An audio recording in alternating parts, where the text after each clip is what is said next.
السلام عليكم. عاملين ايه؟ تعالوا النهارده نتكلم عن موضوع مهم جدا. موضوعنا النهارده هو الفلوس.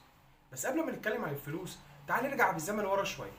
قبل ما يبقى في فلوس كان في ايه؟ ايوه زي ما انت رددت كده، كان عندنا حاجه اسمها مقايضه.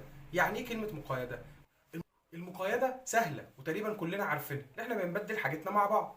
بس المقايضه اللي انت ما تعرفوش عنها كان فيها عيوب كتير. هو احنا ازاي هنبدل حاجتنا مع بعض لو احنا اصلا مش عايزينها؟ يعني مثلا انا عايز الرز اللي عندك بس انت مش عايز القمح اللي عندي، خلاص كده الموضوع فشل.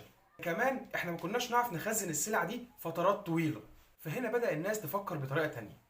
والطريقه التانية هي اللي احنا نختار سلع معينه يكون الناس كلها عايزينها ونبدأ نقيم بيها السلع التانية.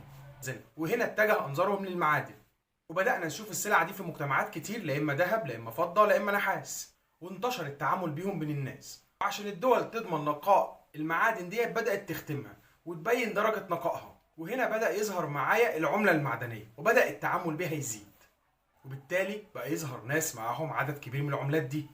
فالناس في الوقت ده بقت تعمل ايه؟ بقت تاخد العملات بتاعتهم توديهم عند حد، اللي هو مثلا تاجر، واحد بتاع صرافة، واحد في الصاغة. اشمعنى الناس ديت؟ عشان عندها خزنة كبيرة.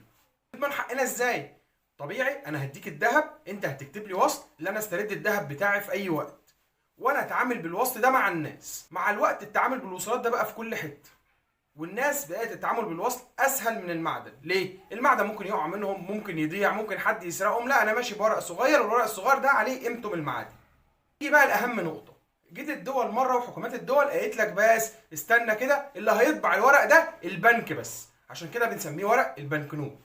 وبعديها على طول راحت قالت لك ممنوع تغير الورق ده للعمله تاني. طب هيحصل ايه لو الحكومه طبعت فلوس ما كانش قدامها ذهب؟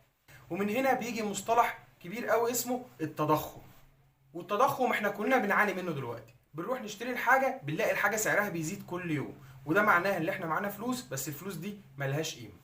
وبس كده، هي دي حكايه الفلوس.